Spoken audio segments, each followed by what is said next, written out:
Irmãos amados, vamos abrir então a palavra de Deus, o livro de Êxodo, capítulo 32.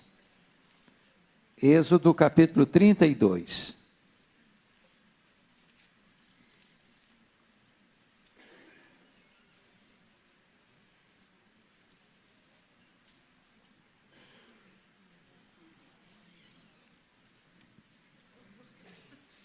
Nós vamos ler dos versos 1 a 14.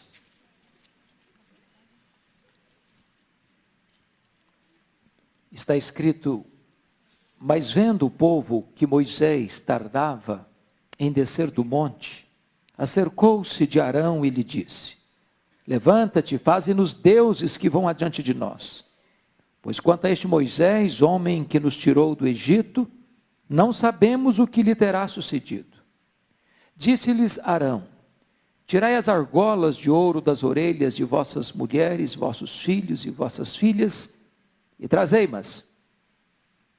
Então todo o povo tirou das orelhas as argolas e as trouxe a Arão.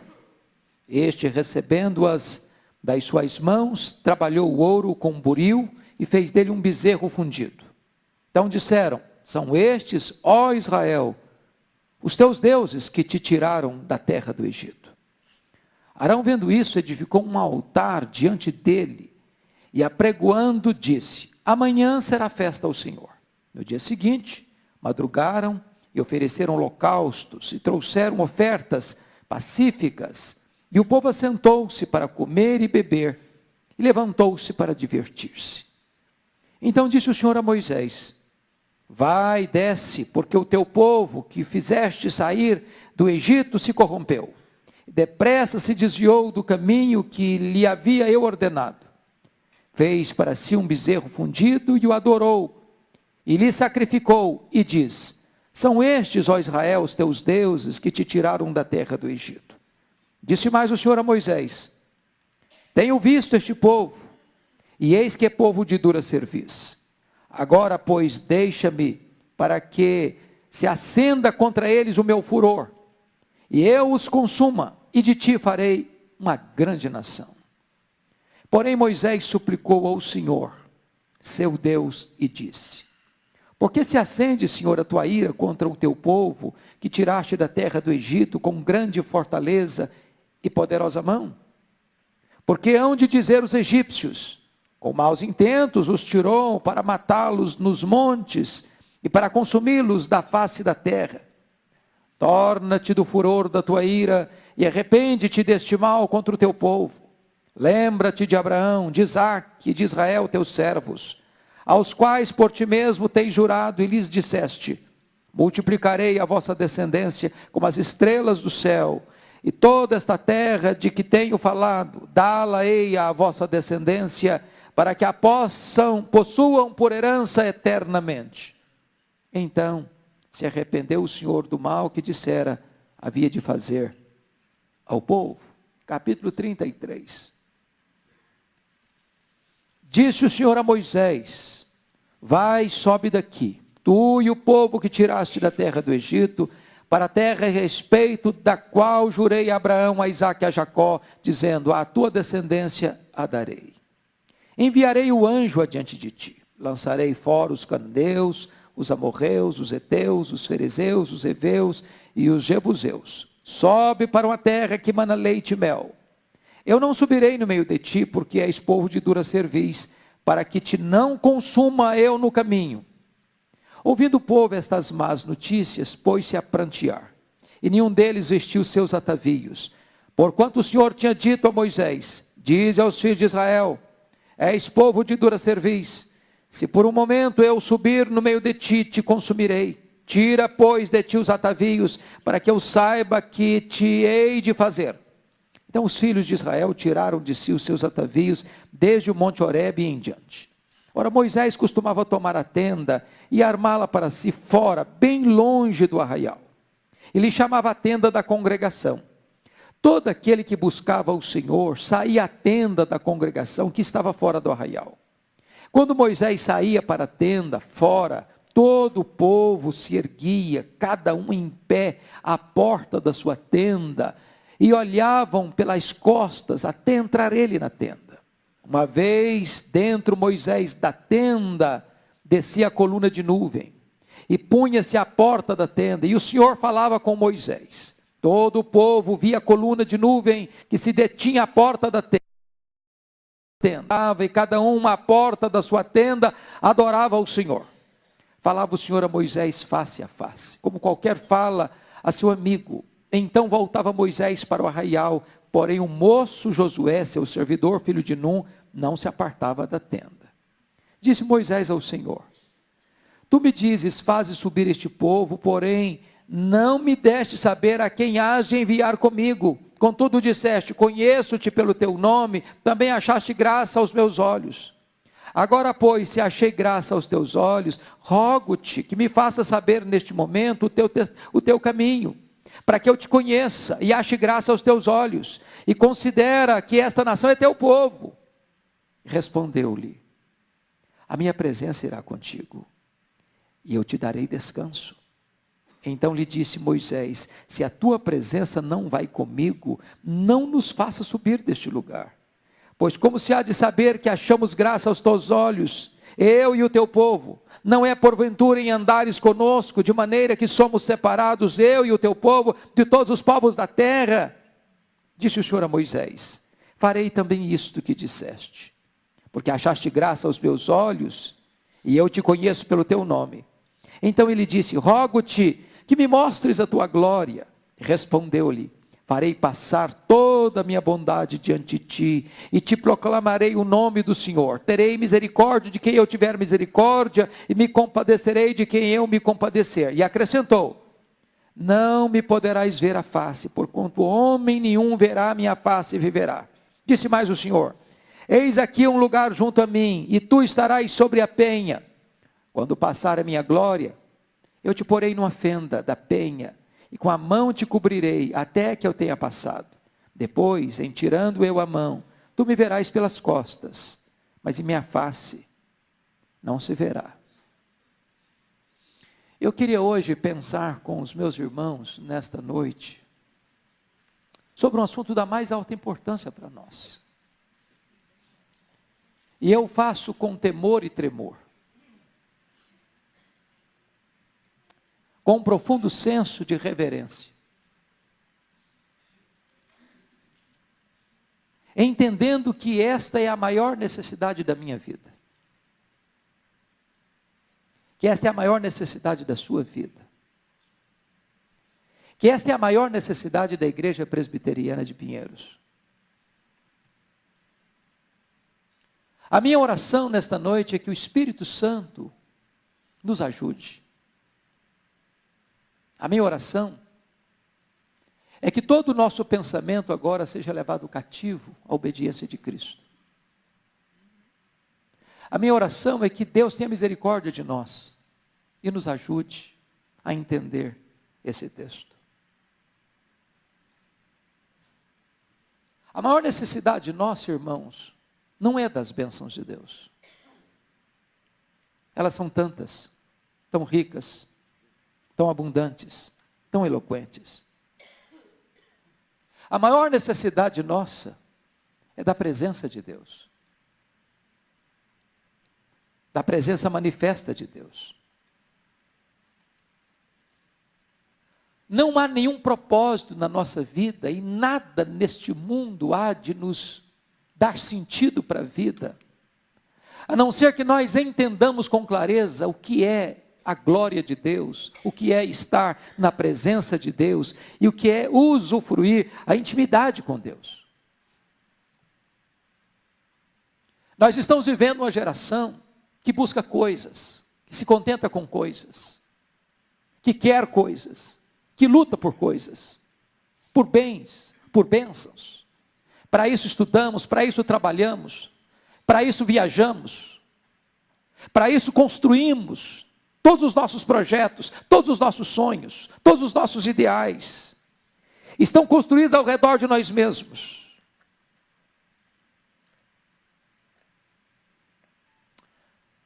Mas eu posso lhes garantir que nós poderemos ser as pessoas mais bem-sucedidas na vida. Poderemos galgar os degraus das mais importantes universidades. Poderemos conquistar os diplomas mais cobiçados. Podemos encontrar um emprego ou mesmo uma projeção nas empresas de maior projeção desta nação ou do mundo. Podemos ter o salário mais robusto e a conta bancária mais cobiçada. Podemos ter acesso a todos os bens de consumo daqueles que são disputados por poucas pessoas no mundo. E mesmo essas coisas mais excelentes da graça comum de Deus não é suficiente para satisfazer a nossa alma. Nós precisamos da presença de Deus. Esse texto está revelando para nós que o Deus que tirara o povo de uma amarga escravidão, o Deus que fizera milagres tão extraordinários diante desse povo, o Deus que guiava esse povo com a sua doce e magnífica presença, de dia com a coluna de nuvem para trazer refrigério, e à noite com a coluna de fogo para dar-lhes direção e proteção. De repente, por causa do pecado do povo, Deus se afasta do povo. Não tem mais coluna de fogo de noite. Não tem mais coluna de nuvem de dia. Não tem mais refrigério, não tem mais proteção, não tem mais direção. E sabe, amados, o que tira, afasta a presença de Deus da minha vida, da sua vida, da nossa vida, é o pecado.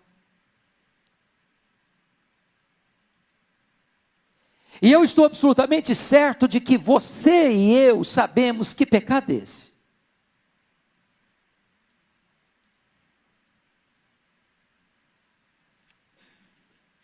Eu não estou me referindo às vezes a pecados escandalosos,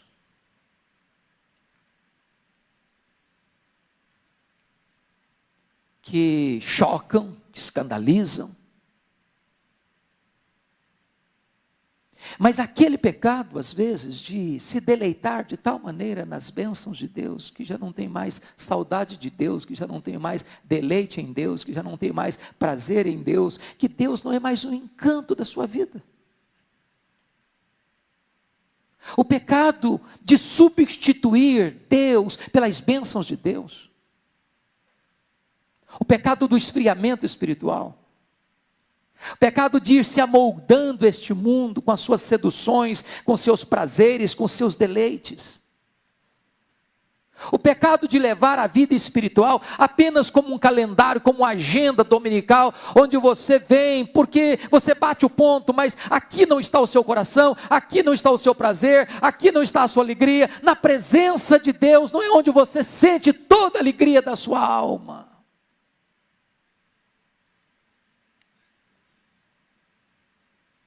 E é por isso que o pecado é tão terrível. A Bíblia diz que quando Israel pecou, depois que entrou na terra prometida, Deus disse para Josué: enquanto o pecado não for removido, eu não serei com vocês. Mais tarde, na época dos juízes, na época do sacerdote Eli e seus filhos, a arca, símbolo da presença de Deus, foi roubada e teve que se gritar: Icabode, foi-se a glória do Senhor. Na época do rei, do profeta Ezequiel, a glória de Deus se aparta da casa de Deus e então Judá é levado para a escravidão. O maior temor que você e eu deveríamos ter nesta noite, irmãos, é o medo de Deus se afastar de nós. Porque se Deus se afastar de nós, não há esperança para nós. E eu queria então tratar desse assunto com você nesta noite. Em primeiro lugar, a suprema importância da presença de Deus na igreja. Irmãos, eu posso lhes garantir que sem esse senso da presença de Deus, nossas orações ficam vazias, mecânicas, secas. Nossos cânticos não têm vida. Sem esse senso da presença de Deus, meus irmãos, os nossos cultos se tornam cansativos. E você fica se remexendo na cadeira e olhando no relógio, ou talvez até consultando o seu telefone celular, porque a sua alma, o seu coração não está aqui, e porque Deus não está presente de forma manifesta, gloriosa, impactante.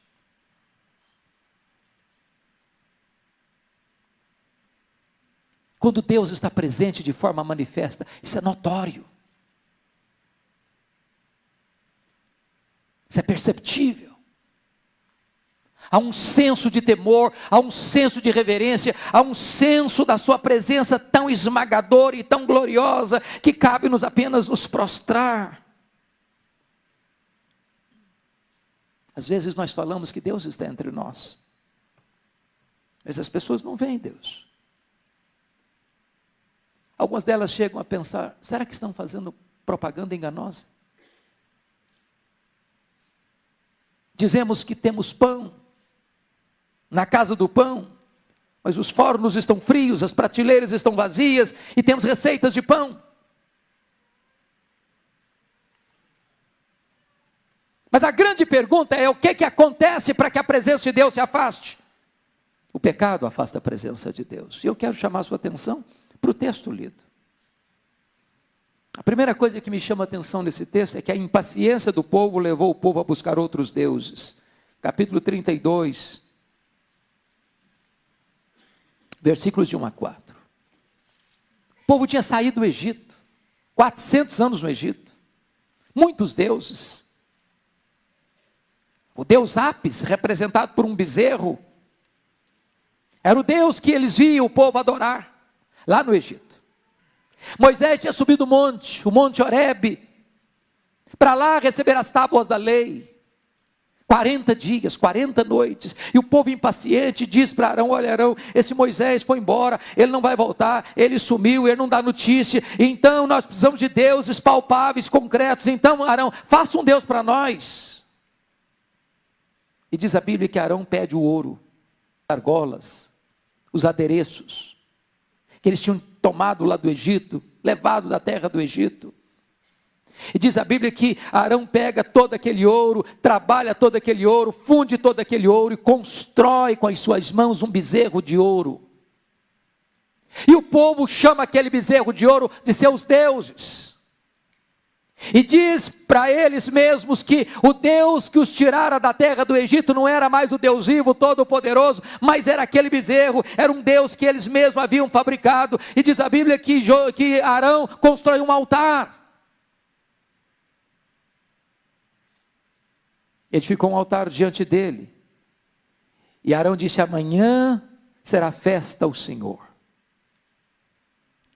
E diz o texto então, que o povo se reúne diante daquele ídolo, e começa a cantar, e começa a dançar, e começa a ter toda aquela liturgia de um culto pagão, com toda a promiscuidade, um verdadeiro carnaval, um verdadeiro bacanal, para promiscuidade sexual, naquele gesto de adoração pagã. E diz a Escritura, que esse gesto provoca a ira de Deus. Que Deus se afasta do povo. E que Deus diz para Moisés, pode descer do monte, Moisés, porque o teu povo profanou, o teu povo pecou, o teu povo desenfreado está servindo a um Deus pagão. E Deus diz para Moisés que ia se retirar, e de fato se retirou. A nuvem foi embora, a coluna de fogo foi embora, a glória de Deus foi embora, a Shekinah foi embora. E sabe, irmãos, este mesmo risco nós corremos ainda hoje, da presença de Deus se apartar de nós. Porque a Bíblia que diz que o pecado faz separação entre nós e o nosso Deus. Eu quero dizer para você que os sinais visíveis da presença de Deus, quando desaparecem, a igreja fica fraca, seus membros caem nos mesmos pecados do mundo, passam a amar o mundo, porque não se deleitam mais em Deus, não têm mais prazer nas coisas de Deus. Aliás, se deleitam nos banquetes do mundo, porque não têm mais fome de Deus, eles não conhecem mais acerca da intimidade de Deus. Agora pense comigo, olhe para os crentes, olhe para a igreja evangélica brasileira, olhe para o seu coração. Eu pergunto a você, meu irmão, é a presença de Deus que empolga a sua vida? São as coisas de Deus que trazem brilho para os seus olhos? Nas suas conversas informais, é Deus que é o tema da sua conversa? É isso que você busca? É a intimidade de Deus, é o deleite em Deus, é o prazer em Deus, são as coisas de Deus que fazem pulsar a sua alma, que fazem vibrar as cordas do seu coração? O que encanta a sua vida?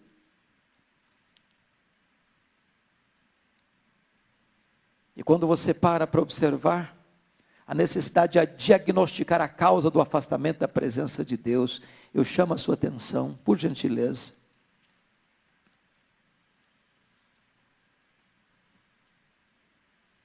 No capítulo 33, no versículo 4. Os filhos de Israel tomam consciência da crise e se arrependem.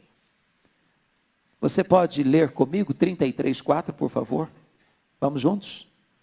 Ouvindo o povo estas más notícias, pôs-se a prantear, e nenhum deles vestiu seus atavios.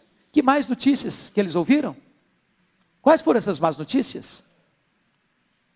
A má notícia que está no capítulo 33, versículo 2 e 3. Enviarei o anjo adiante de ti, lançarei fora os cananeus, os amorreus, os heteus, os ferezeus, os heveus, os jebuseus, sobe para uma terra que mana leite e mel, eu não subirei no meio de ti, porque és povo de dura cerviz, para que te não consuma eu no caminho.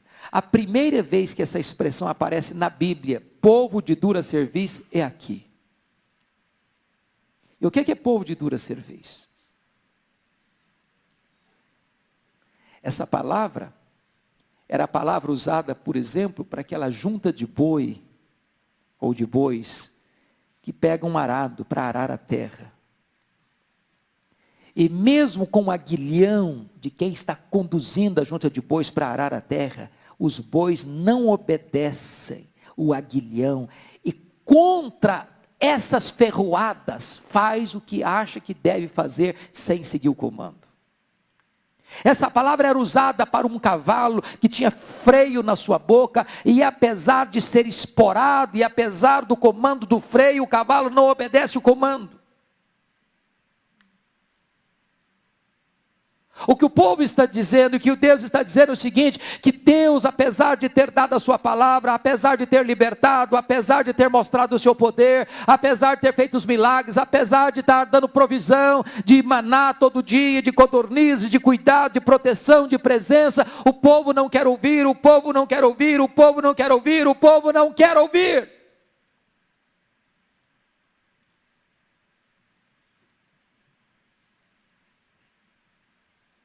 E nesse momento, Deus diz, eu não vou com vocês. A minha presença não vai com vocês. Eu vou mandar um anjo, eu vou dar a vitória, eu vou levar vocês à terra prometida, eu vou cumprir o que eu falei, mas eu não vou com vocês.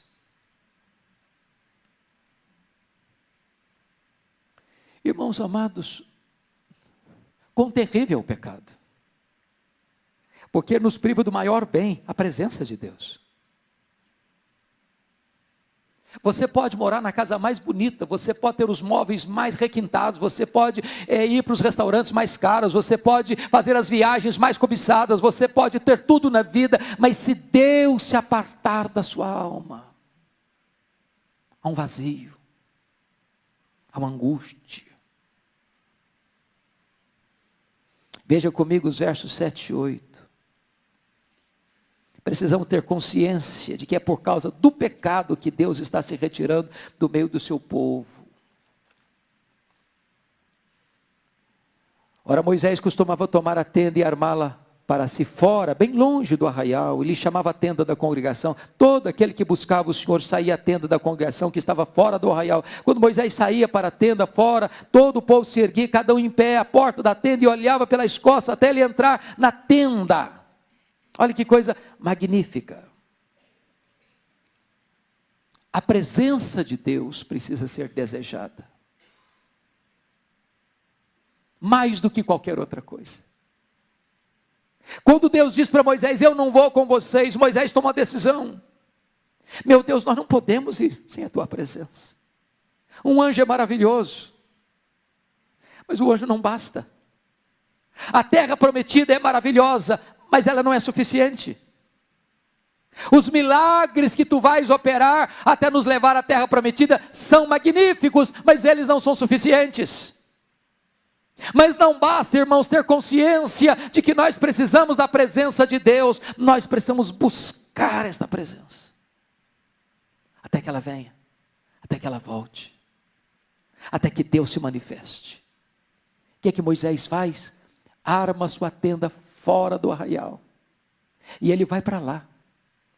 Para buscar a presença de Deus.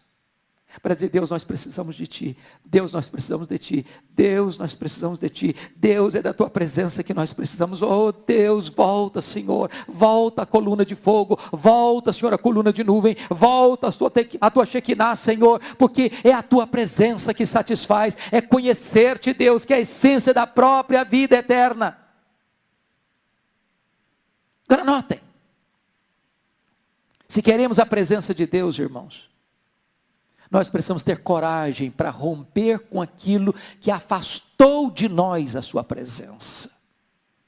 Por gentileza, veja comigo o verso de número 5, parte B. Tira, pois, de ti os atavios, para que eu saiba o que te hei de fazer. Aqueles atavios é que entregaram para Arão, e daqueles atavios Arão fez um bezerro de ouro, e aquele bezerro de ouro que substitui Deus, e o culto verdadeiro substituído por um culto sincrético e pagão, foi que afastou a presença de Deus. Agora Moisés está ordenando para o povo, olha, aquilo que foi a causa da separação de Deus, vocês precisam romper com isso.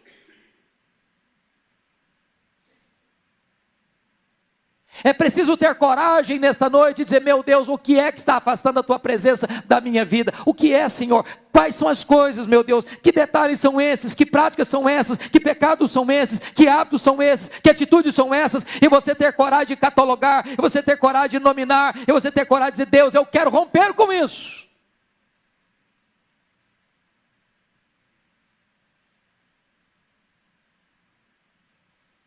O que está afastando Deus do nosso coração hoje? Secularismo? Lazer mundano?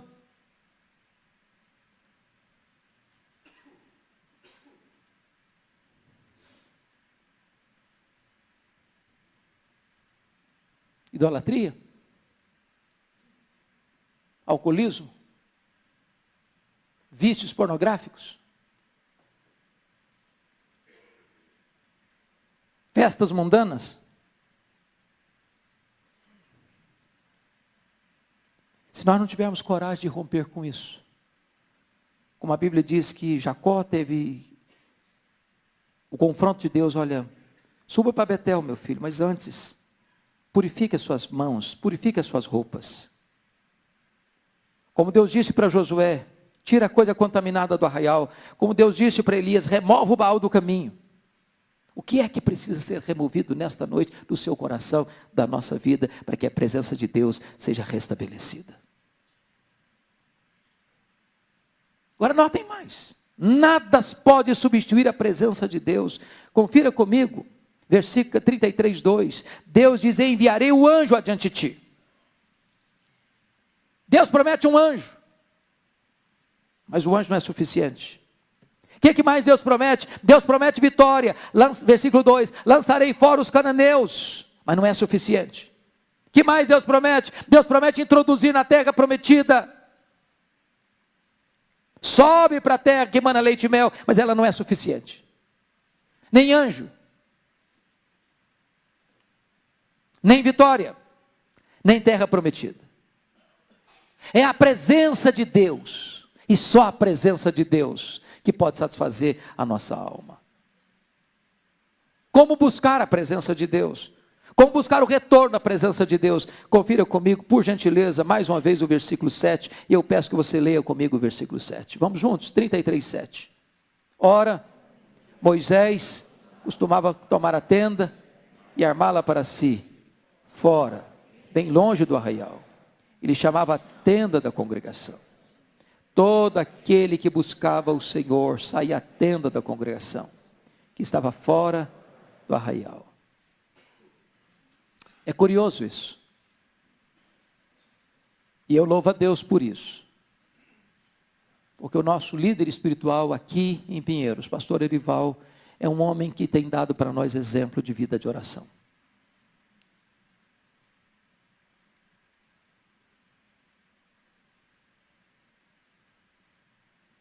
Se nós queremos buscar a presença de Deus, nós temos que buscar a tenda da congregação, para estar a sós com Deus. Nós temos que buscar a intimidade de Deus. A restauração começa quando alguém rompe esse estado de letargia e começa a buscar a presença de Deus. Sempre que um homem, sempre que um grupo se consagra à oração para buscar a presença manifesta de Deus, é aí que começa a haver esperança para a vida da igreja. Foi assim, no dia 31 de dezembro de 1739 na Inglaterra. Foi assim em 1904, no país de Gales com Evan Roberts. Foi assim em 1857, com Jeremias Lampier, em Nova York, para o grande avivamento do século XIX nos Estados Unidos. Foi assim com John Knox, na Escócia. Foi assim, no dia 23 de setembro de 1723, na Alemanha, com o conde Ludwig van Zinzendorf. Todos os avivamentos nasceram exatamente desse útero, desse ventre, irmãos, a consciência de que nós precisamos desesperadamente da presença de Deus.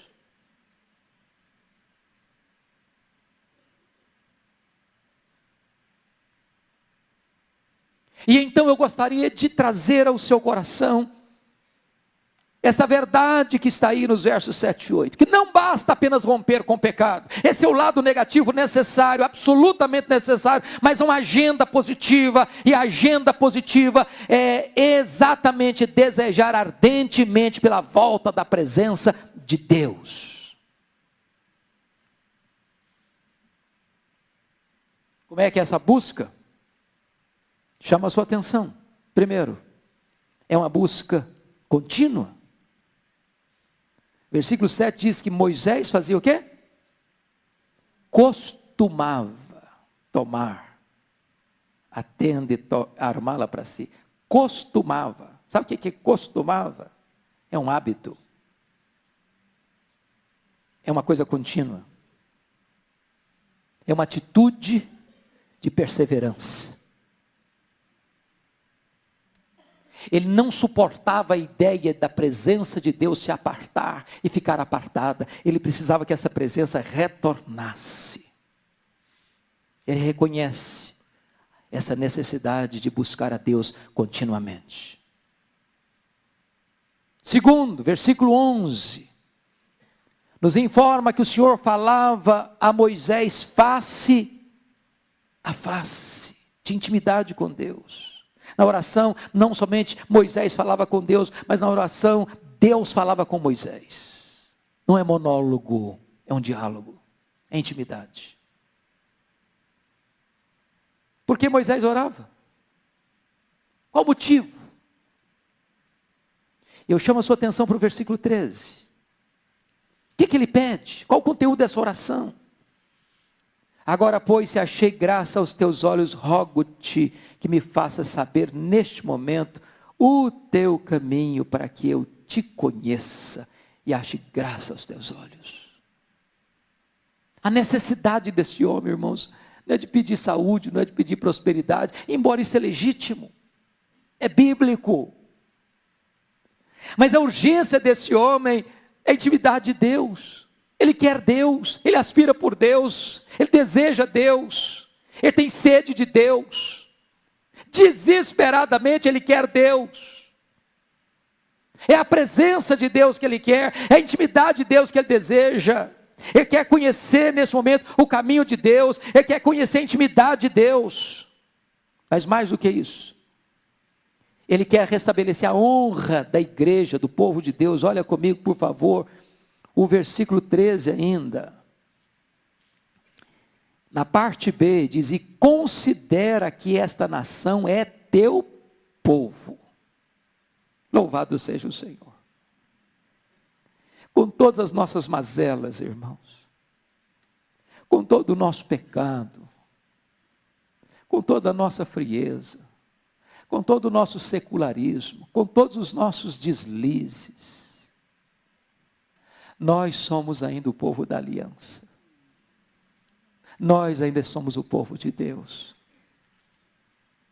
Nós ainda podemos dizer, Ele é o nosso Deus. É por isso que há esperança para nós. Porque Deus nos disciplina, mas Deus não nos rejeita.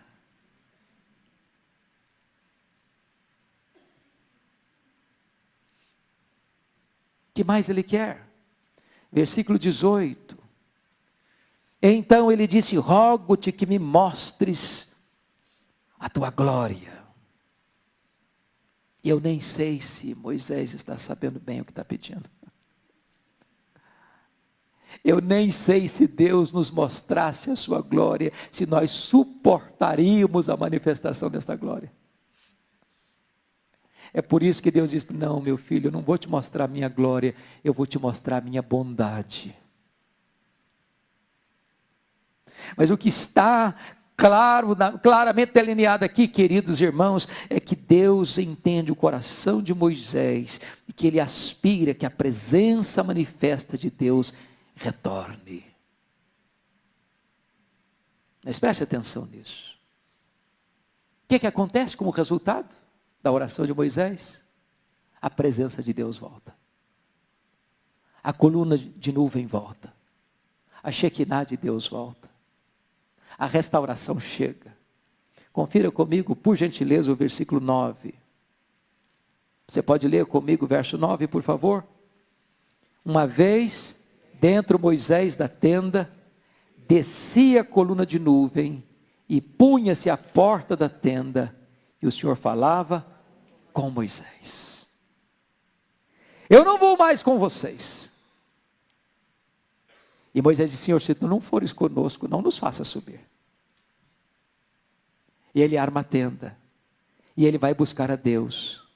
E quando ele entra na tenda para buscar a Deus, a coluna vem, e Deus fala com ele. Irmãos queridos, vocês já imaginaram a presença manifesta de Deus entre nós, em todos os nossos cultos?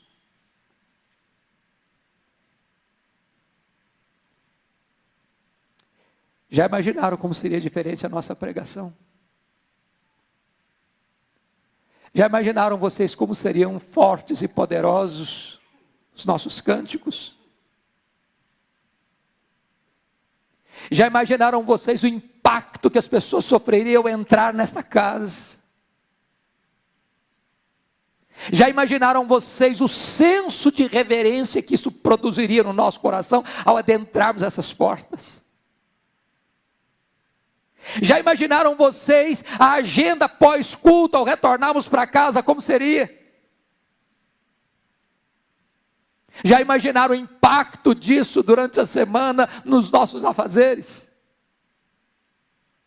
Já imaginaram o brilho no rosto, irmãos, durante o dia de trabalho, lá no hospital, lá na empresa, lá no escritório, lá na indústria, lá no comércio, lá na faculdade, por onde você andar, a presença de Deus na sua vida?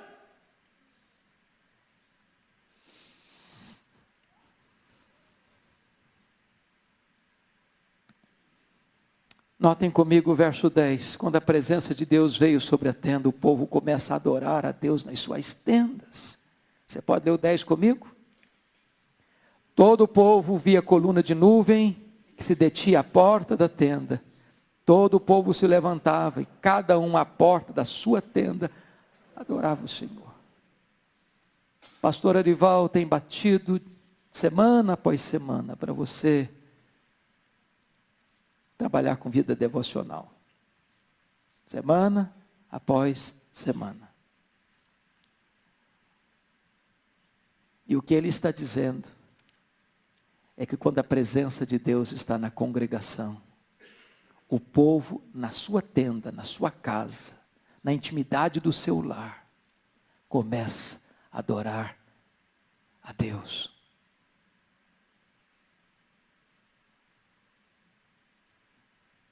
Sabe o que eu aprendo com isso aqui? É que Deus escuta orações. E que Deus muda o cenário das coisas em resposta à oração. Eu não irei convosco. Moisés arma a tenda, busca Deus e a presença de Deus volta. E quando a presença de Deus volta, o povo começa a adorar a Deus. Notem mais, versículo 11. Quando a presença de Deus é restaurada, o povo quer mais de Deus. Versículo 11 diz: falava o Senhor a Moisés face a face, como qualquer fala a seu amigo. Então Moisés voltava para o arraial, porém o moço Josué, seu servidor, filho de Nun, não se apartava da tenda. Sabe o que está querendo aqui? Dizendo o seguinte: meu filho, fica aí, porque eu vou embora, eu vou voltar, mas tem mais de Deus, mais de Deus, mais de Deus, e nós queremos tudo que Deus tem para nós. Esta é a coisa maravilhosa, irmãos. Deus quer nos encher, mas quanto mais Deus nos enche, mais nós queremos dele. Quanto mais Deus nos enche, mais queremos dele. Quanto mais Deus nos enche, mais queremos dele. E mais Deus tem para nós.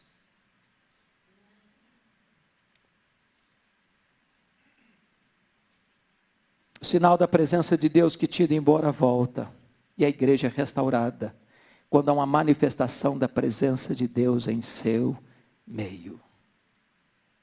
Sabe o que é maravilhoso? É que essa glória de Deus veio até nós. Quando o Verbo se fez carne, habitou entre nós cheio de graça e de verdade, e vimos a sua glória, glória como do unigênito do Pai. E agora esse Cristo vivo habita em nós. E Cristo em nós, a esperança da glória. E hoje, irmãos, mais do que ouro e prata, mais do que emprego, mais do que saúde, mais do que segurança, mais do que qualquer outra coisa que o Brasil precisa, o que a igreja deseja, a maior necessidade minha e sua é dessa presença manifesta de Deus entre nós. Porque quando Deus está presente de forma manifesta, é aquilo que Paulo chegou a dizer em Filipenses: a sublimidade desse conhecimento de Cristo me leva a considerar todas as vantagens outras como esterco.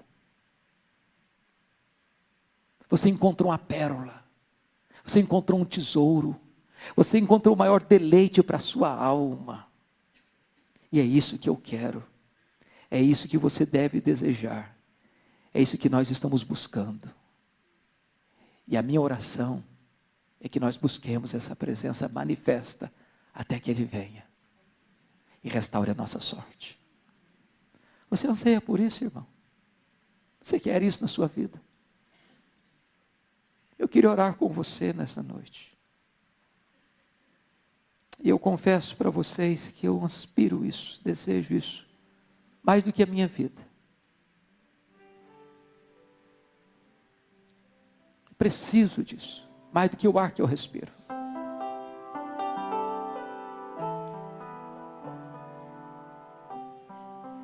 Se você quer mais de Deus para a sua vida, mais de Deus, eu queria orar com você. Quem sabe você pudesse descer da galeria, sair do seu lugar, vir aqui à frente. Todos nós, para buscarmos a Deus. Se você anseia por isso, pode levantar-se e vir. Eu anseio ardentemente por isso. Pode levantar e vir aqui à frente.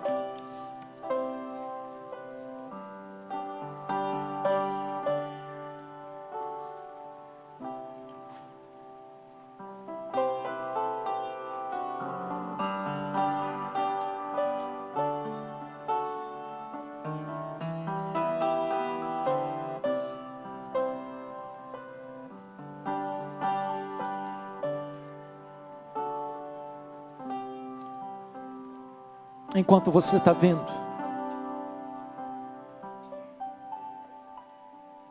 o Espírito Santo de Deus segrede ao seu coração. Quais são os atavios que você vai precisar tirar nesta noite? O que é que está afastando você de Deus?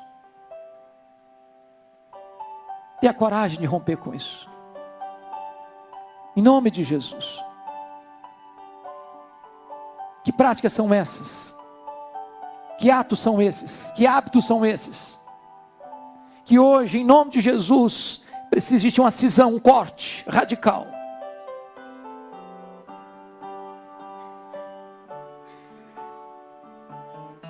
Que você não contente-se com nada mais, nada menos do que a presença de Deus na sua vida, a presença de Deus na sua casa, a presença de Deus no seu lar.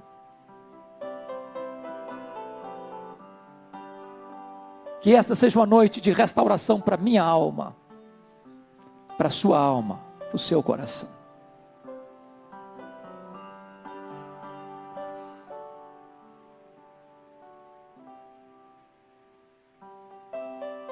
Eu queria que você nesse momento oferecesse a sua oração a Deus.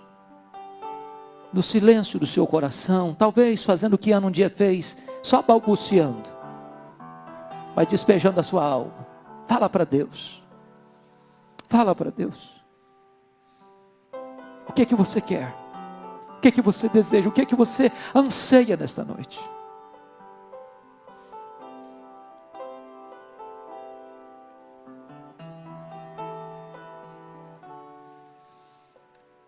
Ó Deus querido, nesta noite, eu quero confessar-te o meu pecado, o pecado do teu povo, pois nós temos pecado contra ti, nós temos entristecido o Espírito Santo, e aquilo que é mais precioso para nós, mais do que o ouro, mais do que a prata, é a tua presença, Senhor. A tua glória na nossa vida, a plenitude do Espírito Santo, aquela vida abundante que Jesus prometeu, aquela alegria cheia de glória, aquela paz que excede todo entendimento, aquele regozijo na alma, mesmo nas lutas e provas da vida, havendo brilho nos nossos olhos. Ah, meu Deus, tantas vezes nós temos substituído a tua presença por tantas outras coisas. E tu tens te apartado de nós, porque não pode existir comunhão entre luz e trevas. Convence-nos do pecado nesta noite, Senhor. Quebra a dureza do nosso coração. Nós não queremos receber esta alcunha, este apelido de um povo de dura serviço. Nós não queremos ter o pescoço duro, o queixo duro, a cabeça dura, a indisposição de ouvir e não obedecer. Dobra o nosso coração nesta noite. Quebra a dureza do nosso coração nesta noite. Leva-nos às lágrimas do arrependimento genuíno. E traz sobre nós a cura do céu. Traz sobre nós um tempo de restauração, por amor do teu nome. Restaura nossa alma, Senhor. Abre as janelas dos céus, Deus. Derrama sobre nós as torrentes do teu Espírito. Precisamos deste avivamento mais do que a nossa própria vida. Restaura a nossa sorte. Volta-te, volta-te, volta-te para nós em nome de Jesus. Volta o teu rosto para esta casa e ser propício a nós em nome de Jesus. Renova-nos, restaura-nos, levanta-nos, cura-nos, perdoa-nos, reaviva-nos em nome de Jesus. É a nossa súplica, Senhor, neste nome bendito, o nome do nosso amado Salvador. Aleluia, aleluia, amém.